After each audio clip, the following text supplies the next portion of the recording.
Арқаның кербез сұлу құт мекені Қарқаралы жеріне талай мықтының атаялдап сан тұлғаның табаны тиген. Соның бірі ұлтұстаз Ахмет Байтұрсынұлы.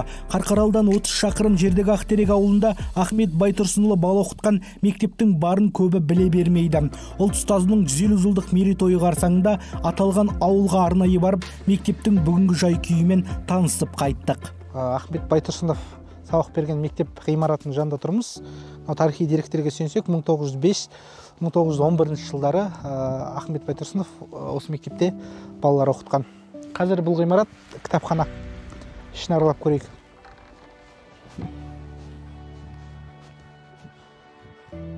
Ахмет сабақ берген мектептің нақты қай жылы кімнің салғаны белгісіз, бірақ алаштанушы ғалым Рысбек Бисетаевтың мақаласында Ахмет Байтұрсынұлы 1902 жылдан бастап 2 жылдық мектеп салу ісін басқарды деген деректі келтіреді.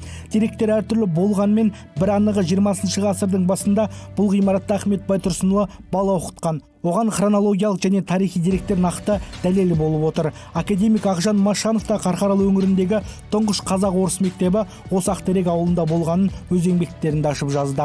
Ахмет Байтұрсынұлының осы мектепте ұстаздық еткенінің бірден бір дәлелі, жалғыз дәлелі ретінде қалған осы тақтайша. Тақтайша қашан жазылғаны, қайда жазылғаны әлі белгісіз. Бірақ бұл тақтайшада орыс тілінде 1904-1911 жылы қазақтың ұлы ұстазы Ахмет Байтұрсынов осы мектепте сабақ берген деген жазулар бар. Жалғыз жәдігер осы деп айтуға болады.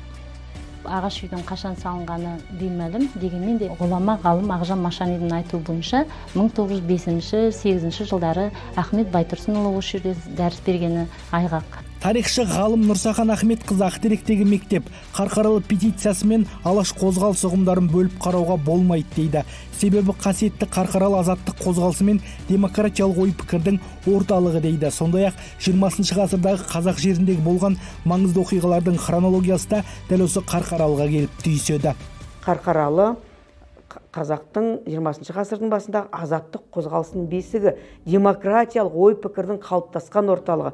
Сол орталықта мектеп ашу арқылы баланың санасын оятып, азаттық күрестің не екенін көрсеткен тұлға ретінде қарауымыз керек.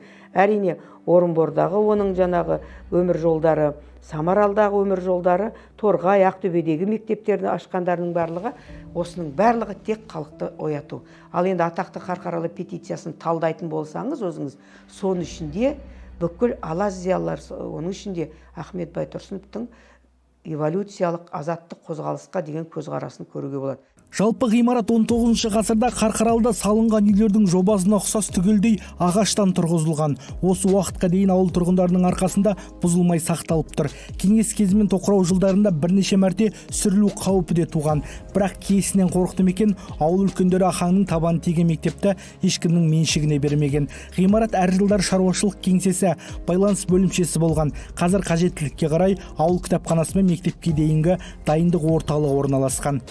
Қазіргі таңда бұл кітапханада 2 бөлмесінде кітапхана жұмыс жасап тұр. Кітап қоры бізде 8592 кітап қоры бар.